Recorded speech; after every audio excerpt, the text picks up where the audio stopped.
আজকের ক্লাসটিতে পার্টিসিপেট করার জন্য তোমাদের সকলকে আমার তরফ থেকে আরও একবার ধন্যবাদ জানাই। তো আজ আমাদের আলোচনার বিষয় তোমরা বুঝতে পারছো, তোমরা যারা ক্লাস 12-এর থার্ড সেমিস্টারের স্টুডেন্টস রয়েছ তাদের জন্য কিন্তু আজকের এই ক্লাসটি অত্যন্ত গুরুত্বপূর্ণ হতে চলেছে। আজ আমাদের আলোচনার বিষয় ক্লাস 12-এর থার্ড সেমিস্টারের যে লৌকিক ও পৌরাণিক সংস্কৃত সাহিত্যের ইতিহাসে ছিল, সেই সংস্কৃত সাহিত্যের ইতিহাসের মধ্যে আমরা কিন্তু ভাসের যে 13টি নাটক ছিল, তো এর আগের ক্লাসের মাধ্যমে সেই 13টি নাটকের মধ্যে কিছু কিছু নাটক আলোচনা করেছিলাম। আজ এই ভিডিওর মাধ্যমে বা আজ এই ক্লাসের মাধ্যমে আমরা কিন্তু তোমাদের ভাসের যে আরও অসমাপ্ত 4টি নাটক বাকি ছিল, সেই 4টি নাটকের বিষয়বস্তু আমি ধীরে ধীরে আলোচনা করব। যারা এখনো পর্যন্ত সেই আগের ক্লাসটি দেখে উঠতে পারোনি, তারা সরাসরি আমাদের চ্যানেলে গিয়ে সেই ভিডিওটি দেখে নিতে পারো, এবং আমি তোমাদের যাতে আরও হেল্প হয় তার জন্য এই ভিডিও শেষে এন্ড স্ক্রিনেও কিন্তু সেই ভিডিওটি দিয়ে দেবো। যারা অলরেডি আমাদের চ্যানেলটি সাবস্ক্রাইব করে রেখেছো তাদেরকে জানাই আরও একবার অসংখ্য ধন্যবাদ, এবং যারা এখনো পর্যন্ত আমাদের এই ছোট্ট চ্যানেলটিকে সাবস্ক্রাইব করে ওঠার সুযোগ পাওনি, তারা অতি অবশ্যই সাবস্ক্রাইব বাটনটি প্রেস করে চ্যানেলটির পাশে থাকতে ভুলো না। এবং আরেকটি রিকোয়েস্ট তোমাদের সকলের উদ্দেশ্যে, এই ভিডিওগুলো দেখার পাশাপাশি তোমরা কিন্তু একটি করে শেয়ার করতে ভুলো না। শেয়ার করলে দেখো কি হবে, শেয়ার করলে কিন্তু তোমাদের যেমন হেল্প হচ্ছে, তোমার বন্ধুদেরও কিন্তু একটু হেল্প হতে পারে। তাহলে চলো দেরি না করে আমরা সরাসরি মূল টপিকের দিকে এগিয়ে যাই। তো নেক্সট দেখো যে নাটকটি রয়েছে, যার নাম হচ্ছে প্রতিজ্ঞা যৌগন্ধরায়ণ। এটা হচ্ছে 4 অঙ্কে সম্পূর্ণ উদয়ন কাহিনী অবলম্বনে একটি নাটক, মানে উদয়নের কাহিনী অবলম্বনে কিন্তু রচিত একটি নাটক। তো কিরকম আছে বিষয়বস্তু? মন্ত্রী যৌগন্ধরায়ণের উজ্জয়িনী গমন এবং বন্দী বৎসরাজ উদয়নকে নায়িকা বাসব দত্তা সহ পলায়নের সুযোগ করে দেওয়া প্রভৃতি এতে প্রদর্শিত হয়েছে। মানে মন্ত্রী যৌগন্ধরায়ণের উজ্জয়িনী গমন করা এবং বৎসরাজ উদয়ন কিন্তু বন্দী অবস্থায় নায়িকা বাসব দত্তা সহ, মানে বাসব দত্তাকে নিয়ে পলায়ন মানে পালিয়ে যাওয়ার সুযোগ করে দেওয়া, এই সমস্ত কিন্তু এই নাটকে দেখানো হয়েছে। প্রণয়ের ব্যাপারে চিত্তাকর্ষক হলেও আসলে এটি একটি রাজনৈতিক নাটক। বলছে এটি কিন্তু একটি রাজনৈতিক নাটক। নাট্যকার কথাসুরিত সাগরে প্রসিদ্ধ উদয়ন কাহিনীর মধ্যে উৎকর্ষের জন্য নানা পরিবর্তন করেছেন। নাটকের মূল কাহিনী একটি রাজনৈতিক ঘটনাকে অবলম্বন করে রচিত, মানে রাজনীতিকে অবলম্বন করেই কিন্তু এই নাটকটি গঠিত হয়েছে বা তৈরি হয়েছে। তবে উদয়নের কারামুক্তি, বাসব দত্তার সঙ্গে পলায়ন প্রভৃতি যবনিকার অন্তরালে ঘটার ফলে নাটকের গতি কিছুটা শ্লথ এবং ক্রমপরিণতি ত্রুটিপূর্ণ হয়েছে। মানে উদয়নের কারামুক্তি, জেল থেকে আবার মুক্তি, বাসব দত্তার সঙ্গে পালিয়ে যাওয়া প্রভৃতি কিন্তু ঘটনাগুলো যবনিকার অন্তরালে ঘটেছে বা আড়ালে, মানে রঙ্গমঞ্চের মধ্যে কিন্তু সেটা ফুটে ওঠেনি। তার ফলে নাটকের গতি কিছুটা থেমে গেছে এবং ক্রমপরিণতি ত্রুটিপূর্ণ হয়েছে, কিছু কিছু জায়গায় ত্রুটি হয়েছে নাটকের।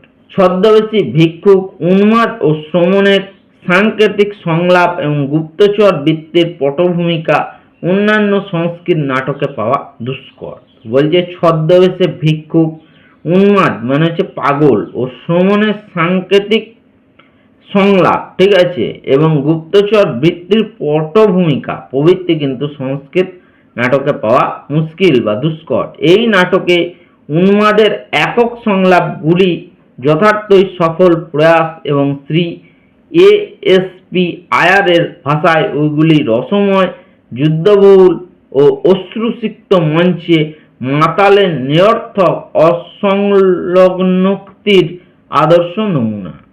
বলছে এই নাটকের মধ্যে উন্মাদের অর্থাৎ পাগলের একক সংলাপগুলি, পাগলের কথাবার্তাগুলি কিন্তু সফল হয়েছে, এবং এই ভাষাগুলি শ্রী এএসপি আয়ার বলছেন যে নাটকের যে ভাষাগুলি সেগুলো রসময়, যুদ্ধবহুল এবং অশ্রুসিক্ত, মানে চোখে জল চলে আসবে, এবং মাতালের নিরর্থক অসংলগ্নোক্তির আদর্শ নমুনা, মানে মাতালের মানে ভুল বকা, অসংলগ্ন কথাবার্তা, ঠিক আছে, ভুল বকার কিন্তু এ সমস্ত ঘটনাও রয়েছে। প্রতিজ্ঞা যৌগন্ধরায়ণের সাফল্যে উৎসাহিত হয়ে সম্ভবত ভাস রাজনৈতিক কাহিনীকে আশ্রয় করে স্বপ্ন বাসব দত্তম নাটকটি রচনা করেন। প্রতিজ্ঞা যৌগন্ধরায়ণের সাফল্যে, মানে এই যে নাটকটির কথা বললাম, প্রতিজ্ঞা যৌগন্ধরায়ণের সাফল্যে উৎসাহিত হয়ে লকার ভাস কিন্তু রাজনৈতিক কাহিনীকে আশ্রয় করে আরো একটি নাটক কিন্তু রচনা করেছেন, যার নাম হচ্ছে স্বপ্ন বাসব দত্তম। এবারে নেক্সট আলোচনা করব। দেখো, পরিশেষে বলা যায় নাটকীয় পরিস্থিতি, ঘটনা সন্নিবেশ, চরিত্র চিত্রণ এবং ভাষার প্রাঞ্জলতার দিক থেকে নাটকটি সত্যি চিত্তাকর্ষক। বলছে সমস্ত দিক বিচার করে নাটকের পরিস্থিতি, ঘটনার সন্নিবেশ এবং চরিত্র চিত্রণ এবং ভাষার সহজ সরল প্রাঞ্জল ভাষা জন্য নাটকটি কিন্তু অত্যন্ত চিত্তাকর্ষক হয়ে উঠেছে। নেক্সট দেখো, স্বপ্ন বাসব দত্তম। তো এর বিষয়বস্তুটা কি বলছে? স্বপ্ন বাসব দত্তম হচ্ছে 6 অঙ্কের একটি নাটক। এই নাটকটিতে ভাষার শ্রেষ্ঠ নাটক রূপে গণ্য করা হয়। এই নাটকটিকে কিন্তু ভাষার শ্রেষ্ঠ নাটক হিসেবে ধরা হয়। 13টি নাটকের মধ্যে সর্বশ্রেষ্ঠ নাটক কোনটি বললে হবে? স্বপ্ন বাসব দত্তম। এর কাহিনীটা কিরকম দেখো, উজ্জয়িনী থেকে প্রদ্যুৎ কুমারী বাসব দত্তাকে হরণ করে নিজের রাজ্যে বৎসে এনে বিয়ে করার পর রাজা উদয়ন তার প্রতি অত্যন্ত আসক্ত হয়ে পড়ায় রাজকার্যে অমনোযোগী হয়ে পড়েন। বলছে প্রদ্যোৎ কুমারী, প্রদ্যোৎ দেশের রাজকুমারী ছিল, বাসব দত্তাকে হরণ করে অর্থাৎ চুরি করে বা লুকিয়ে বৎস রাজ্যে এনে রাজা উদয়ন বিয়ে করার পর রাজা উদয়ন কিন্তু বাসব দত্তার প্রতি আসক্ত হয়ে কিন্তু বিভিন্ন রাজকার্যে অমনোযোগী হয়ে পড়েন ধীরে ধীরে। এর ফলে উদয়নের অশ্রু আরুণী বৎসে রাজ্যের বিস্তীর্ণ অংশ গ্রাস করে নেয়। এর ফলে উদয়নের শত্রু আরুণী কিন্তু বৎস রাজ্যের বেশিরভাগ অংশ কিন্তু ধীরে ধীরে অধিকার করে নেন। এই অবস্থায় হৃত রাজবংশ ফিরে পাওয়ার উদ্দেশ্যে উদয়নের মন্ত্রী যৌগন্ধরায়ণ মগধ রাজের কন্যা পদ্মাবতীর সঙ্গে উদয়নের বিয়ে দেওয়ার চিন্তা করলেন। তো এই সময় যে রাজ্য অধিকৃত হয়েছে বা অধিকৃত রাজ্য ফিরে পাওয়ার জন্য উদয়নের মন্ত্রী যৌগন্ধরায়ণ কিন্তু মগধ দেশের রাজকন্যা পদ্মাবতীর সঙ্গে উদয়নের পুনর্বিবাহ দেওয়ার চিন্তা করেন। একদিন রাজা উদয়ন যখন শিকার করতে বনে গেলেন, তখন যৌগন্ধরায়ণ রানী বাসব দত্তার সঙ্গে পরামর্শ করে নিজে এবং বাসব দত্তা উভয়েরই আগুনে পুড়ে মরার কথা প্রচার করে দিলেন। একদিন যখন রাজা উদয়ন শিকার করতে বনে গেলেন, তখন যৌগন্ধরায়ণের পরামর্শে বাসব দত্তা আগুনে পুড়ে মারা গেছে এই কথাটা প্রচার করে দিলেন। তারপর যৌগন্ধরায়ণ স্বয়ং পরিব্রাজকের বেশ ধারণ করলেন এবং বাসব দত্তাকে নিজের বোন অবন্তিকা সাজিয়ে তাকে রাজকুমারী পদ্মাবতীর কাছে গচ্ছিত রেখে এলেন। তো তারপরে কি করলেন? যৌগন্ধরায়ণ স্বয়ং পরিব্রাজকের, যিনি ভ্রমণ করেন তাকে বলা হয় পরিব্রাজক, পরিব্রাজকের বেশ ধারণ করে বাসব দত্তাকে অর্থাৎ উদয়নের আগের স্ত্রী বাসব দত্তাকে নিজের বোন অবন্তিকা সাজিয়ে কিন্তু রাজকুমারী পদ্মাবতীর কাছে গচ্ছিত রেখে এলেন। তারপর পদ্মাবতীর সঙ্গে রাজা উদয়নের বিয়ে হলো, কিন্তু বিয়ের পরও রাজা পূর্বপত্নী বাসব দত্তাকে ভুলতে পারলেন না। মগধের শ্বশুর বাড়িতে একদিন পদ্মাবতীর মাথা ব্যথা হলে তার অসুস্থতার খবর পেয়ে উদয়ন সমুদ্র গৃহে গেলেন। মগধের শ্বশুর বাড়িতে পদ্মাবতীর মাথা ব্যথা হলে তার অসুস্থতার খবর পেয়ে কিন্তু উদয়ন সমুদ্র গৃহে গেলেন। সেখানে তাকে না দেখতে পেয়ে রাজা পদ্মাবতীর জন্য সাজানো শয্যায় শুয়ে পড়লেন। সেখানে কিন্তু না দেখতে পেয়ে রাজা পদ্মাবতীর জন্য সাজানো শয্যায় শুয়ে পড়লেন। এবার পদ্মাবতীর মাথা ব্যথার খবর পেয়ে বাসব দত্তাও সেখানে এসে উপস্থিত হন। এবারে পদ্মাবতীর যেহেতু মাথা ব্যথা হয়েছে, সেই খবরটা কিন্তু উদয়নের আগের স্ত্রী বাসব দত্তাও সেই খবর পেয়ে সেখানে উপস্থিত হন এবং শুয়ে থাকা রাজাকে পদ্মাবতী ভেবে শয্যার এক প্রান্তে বসেন এবং যিনি শুয়েছিলেন সেই রাজাকে কিন্তু বাসব দত্তা বুঝতে না পেরে পদ্মাবতী ভেবে কিন্তু বিছানার এক প্রান্তে বসে পড়েন। রাজা স্বপ্নে বাসবদত্তার নাম ধরে ডাকতে থাকে। রাজা উদয়ন কিন্তু স্বপ্নে বাসবদত্তার নাম ধরে কিন্তু ডাকতে থাকেন। তখন বাসবদত্তা রাজাকে চিনতে পারেন। তিনি রাজার হাত সরিয়ে শয্যার উপর রেখে দেন।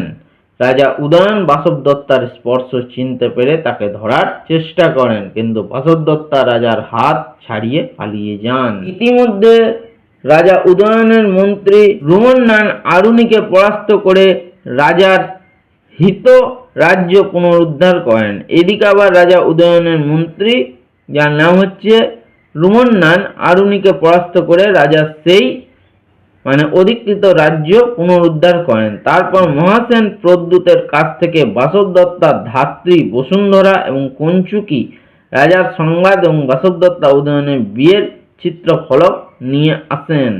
পদ্মাবতী বাসবদত্তার ছবি দেখে রাজাকে বলেন, এইরকম আকৃতির একটি মেয়ে তার কাছে আছে। বলছে পদ্মাবতী কিন্তু বাসবদত্তার ছবি দেখে রাজাকে বললেন, বলছে এইরকম আকৃতির একটি মেয়ে তার কাছে আছে। এবার রাজার অনুরোধে পদ্মাবতী আবন্তিকাকে ডেকে আনেন। আবন্তিকা হচ্ছে আগের পূর্ব পত্নী ছিল বাসবদত্তাকে আবন্তিকা সাজিয়ে রাখা হয়েছিল। যোগেন্দ্রনারায়ণও এই সময় ব্রাহ্মণের ছদ্মবেশ ধারণ করে বোনকে ফিরিয়ে নিতে আসেন। যোগেন্দ্রনারায়ণ অর্থাৎ রাজা উদয়নের মন্ত্রী যোগেন্দ্রনারায়ণ কিন্তু এই সময় ব্রাহ্মণের ছদ্মবেশ ধারণ করে বোন আবন্তিকাকে ফিরিয়ে নিয়ে যেতে আসেন। বাসবদত্তাকে দেখে ধাত্রী বসুন্ধরা চিনে ফেলেন। বাসবদত্তাকে দেখে কিন্তু ধাত্রী বসুন্ধরা চিনে ফেলেন এবং যোগেন্দ্রনারায়ণও রাজাকে সব বৃত্তান্ত জানান এবং মন্ত্রী যোগেন্দ্রনারায়ণও রাজাকে সমস্ত বৃত্তান্ত জানিয়ে দেন। সমস্ত রহস্য শেষে উন্মোচিত হয় মঙ্গলময় পরিণামে সকলে প্রসন্ন হয়। রাজা সপরিবারে উজ্জয়িনীতে প্রদ্যুতের কাছে যেতে উদ্যোগী হন। রাজা কিন্তু সপরিবারে উজ্জয়িনীতে কিন্তু যেতে উদ্যোগী হন। এবার নেক্সট দেখো তোমাদের অবিমারক নাটকটি রয়েছে। তো অবিমারক নাটকটি কি বলা হচ্ছে দেখো, প্রাক কালিদাস যুগের শ্রেষ্ঠ নাট্যকার ভাস বিরচিত এটা 6 অঙ্কের প্রেমমূলক মিলনাত্মক নাটক হলো অবিমারক। বলছে এটা প্রেমমূলক এবং শেষে মিলন ঘটবে, মিলনাত্মক নাটক হলো অবিমারক। এতে কুরুঙ্গি নামে এক রাজকন্যার একজন আপাত সাধারণ ও জাতিচ্যুত ব্যক্তি অবিমারকের প্রতি ভালোবাসা দেখানো হয়েছে। এখানে কুরুঙ্গি নামে একজন রাজকন্যার সাথে একজন জাতিচ্যুত ব্যক্তি, যার নাম হচ্ছে অবিমারকের ভালোবাসার কাহিনী কিন্তু এই নাটকটিতে দেখানো হয়েছে। কাহিনীটিতে শেক্সপিয়ারের যথার্থ প্রেমের গতি কখনো অবাধে ঘটে না। এই বহুল প্রচলিত উদ্ধৃতির সার্থক রূপায়ণ দেখতে পায়। প্রচুর বাধা এসেছে কিন্তু শেষে প্রেমেরই জয় হয়েছে। ঘটনা অনুসারে সৌবীর রাজের পুত্র বিষ্ণুসেন ঋষির শাপে চণ্ডালত্ব প্রাপ্ত হন। তিনি মেষ রূপধারী অসুরকে বধ করে অবিমারক অর্থাৎ অবি মানে হচ্ছে মেষ, ঠিক আছে, আর মারক মানে হচ্ছে হত্যাকারী আখ্যা পান। দেখো খুব ভালোভাবে বোঝো। বলছে সৌবীর রাজ্যের পুত্র বিষ্ণুসেন ঋষির শাপে কিন্তু চণ্ডালত্ব প্রাপ্ত হন। তিনি কিন্তু চণ্ডালত্ব প্রাপ্ত হয়ে মেষ রূপধারী অসুরকে বধ করে অবিমারক মানে মেষ রূপ অর্থাৎ ভেড়ার রূপধারী অসুরকে কিন্তু বধ করে অবিমারক অর্থাৎ অবি মানে হচ্ছে যার মধ্যে মেষ আর মারক মানে হচ্ছে হত্যাকারী আখ্যা পান। অভিশপ্ত হয়ে তিনি নিজ বর্ণের সঙ্গে বসবাস করতে থাকেন। রাজকন্যা কুরুঙ্গির সঙ্গে তার সাক্ষাৎ হয় এবং পরিশেষে উভয়ের মধ্যে তাদের বিয়ে হয়। চণ্ডাল প্রেমিকের সঙ্গে রাজকন্যার মিলন যে সম্ভব তা এখানে দেখানো হয়েছে। চণ্ডাল প্রেমিকের সঙ্গেও যে রাজকন্যার মিলন সম্ভব তা কিন্তু এখানে দেখানো হয়েছে। সমাজ বিজ্ঞানবিদের কাছে এই নাটকের মূল্য অপরিসীম। সমাজ বিজ্ঞানবিদের কাছে এই নাটকের মূল্য কিন্তু অত্যন্ত অপরিসীম। এতে মধ্যরাতের গানের সঙ্গে প্রেমিক যুগলের আনন্দ উন্মত্ততা বলছে এতে মধ্যরাতের গানের সঙ্গে প্রেমিক যুগলের আনন্দ উন্মত্ততা, প্রচ্ছন্ন প্রেমিকের সংকেত স্থলে প্রতীক্ষা, তারপরে স্ত্রৈণ স্বামীর তার একগুয়ে কপট মানিনী স্ত্রীর প্রতি অন্যয় প্রার্থনা, স্ত্রৈণ স্বামী তার একগুয়ে কপট অভিমানী স্ত্রীর প্রতি অনুনয় প্রার্থনা, প্রেমিকার গান আর বিনয় প্রেমিকের সুর প্রধান, কর্কশ্বরে পেঁচার ডাক, রাস্তার আলো এড়িয়ে চোরের পালানো, রাতে প্রহরীর সামনে শহরের উদ্যানে বদমাস লোকেদের ভিড় প্রভৃতি মধ্যরাত্রির সামাজিক দৃশ্য নাটকে অসাধারণ করে তুলেছে। মানে মধ্যরাত্রের যে সমস্ত ঘটনা, ঠিক আছে, একগুঁয়ে স্ত্রীর কথা বলছে, কর্কশ্বরে পেঁচার ডাক, রাস্তার আলো এড়িয়ে চোরের পালানো, রাতে প্রহরীর সামনে শহরের উদ্যানে বদমাস লোকেদের ভিড়, এই সমস্ত কিন্তু মধ্যরাত্রির ঘটনায় নাটকের মাধ্যমে কিন্তু পরিস্ফুট করা হয়েছে। শৃঙ্গার প্রধান, মানে এই নাটকের রস হচ্ছে শৃঙ্গার প্রধান। নাটকের নামকরণ নায়কের নাম অনুসারেই রাখা হয়েছে। অনেককে এই নাটকে শেক্সপিয়ারের রোমিও অ্যান্ড জুলিয়েটের সাদৃশ্য দেখতে পান। মানে এই অবিমারক নাটকটাকে কিন্তু শেক্সপিয়ারের রোমিও জুলিয়েট নাটকের সঙ্গে অনেকটাই মিল দেখতে পান। এবং লাস্ট তোমাদের যে নাটকটি রয়েছে তার নাম হচ্ছে চারুদত্ত। চারুদত্ত নাটকটি কি বলছে, এটি কিন্তু 4 অঙ্কের একটি অসম্পূর্ণ নাটক। চারুদত্ত ভাসের একটি অসম্পূর্ণ নাটকের নাম লেখো। এটা কিন্তু শর্ট নোটসে দিতে পারে, সেখানে তোমাদের লিখতে হবে চারুদত্ত। এটা 4 অঙ্কের কিন্তু অসম্পূর্ণ নাটক।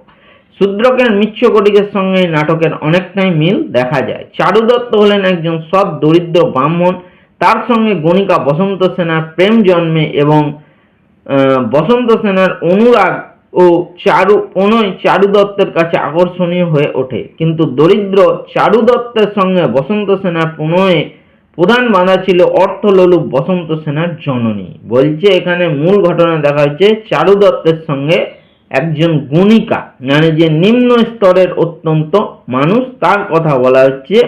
সেই বসন্ত সেনার প্রণয়ের মধ্যে বাধা ছিল এই বসন্ত সেনার কিন্তু অর্থলোলুপ মাতা, যার নাম হচ্ছে অর্থলোলুপ মাতা অর্থাৎ জননী।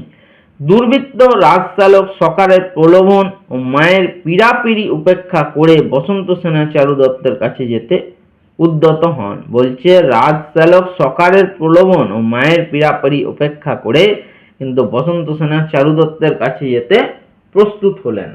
নাটকটির হঠাৎ পরিসমাপ্তি ঘটে যায়।